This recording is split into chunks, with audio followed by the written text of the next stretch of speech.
Hey everyone, welcome back to the Quality Excellence channel. We're thrilled to have you join us again as we delve into another crucial aspect of quality management and process improvement.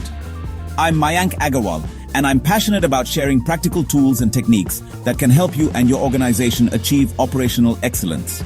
And today, I want to break down one of the simplest yet most powerful problem-solving tools out there. It's a technique that can be applied across various industries and departments, regardless of the complexity of the issue at hand. We're talking about a method that cuts through the noise and gets straight to the heart of the matter. The 5 Whys technique. This method is not just about finding a quick fix. It's about understanding the underlying reasons why problems occur in the first place.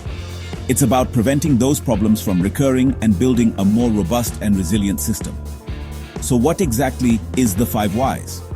What makes it so effective? And why should you incorporate it into your problem-solving toolkit? These are the questions we'll be answering today. It's a method where I ask why 5 times in a row, or sometimes even more, depending on the nature of the problem. The key is to keep digging deeper with each question, to dig deep into the root cause of a problem. It's about peeling back the layers of symptoms to uncover the fundamental issue that's causing the problem. This allows us to address the problem at its source, rather than just treating the symptoms. This technique was first developed by Sakichi Toyoda, the founder of Toyota Industries, and it's now a staple in Lean and Six Sigma practices. It's a core component of the Toyota production system, which emphasizes continuous improvement and waste reduction.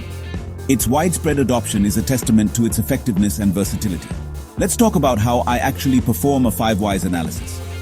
What are the steps involved, and how can you ensure that you're using the technique effectively? Step 1. I make sure the problem is clearly identified.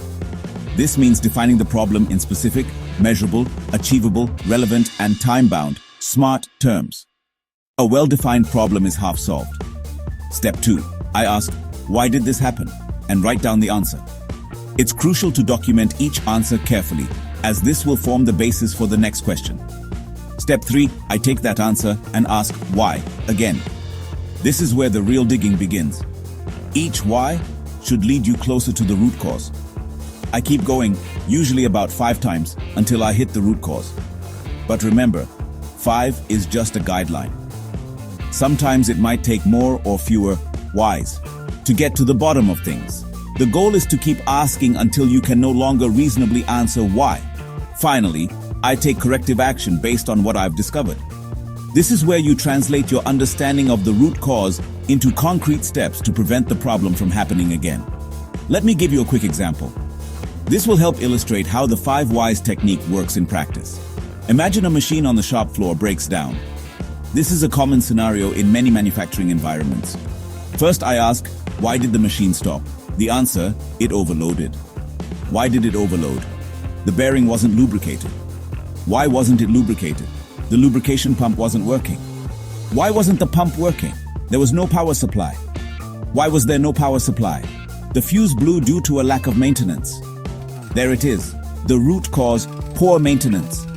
By identifying this, we can implement a preventive maintenance schedule to avoid future breakdowns. For a solid 5 Whys analysis, I always make sure the problem is well defined.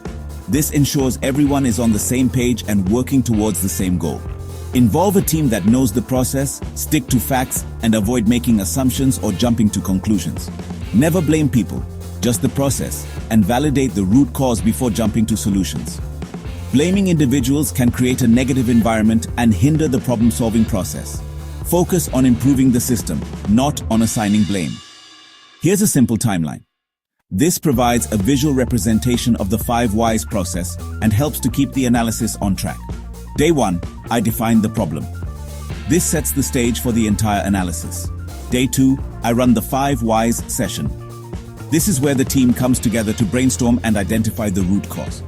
Day 3, I validate the root cause. This ensures that the identified root cause is indeed the true cause of the problem. Days 4 and 5, I plan and implement corrective actions. This is where the rubber meets the road.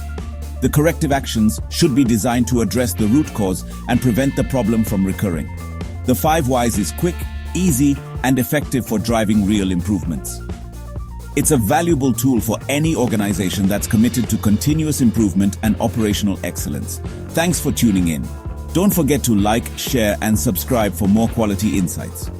We appreciate your support and hope that you found this video helpful. This is Mayank Agarwal signing off. Remember, quality is not an act, it is a habit. Keep striving for excellence in everything you do.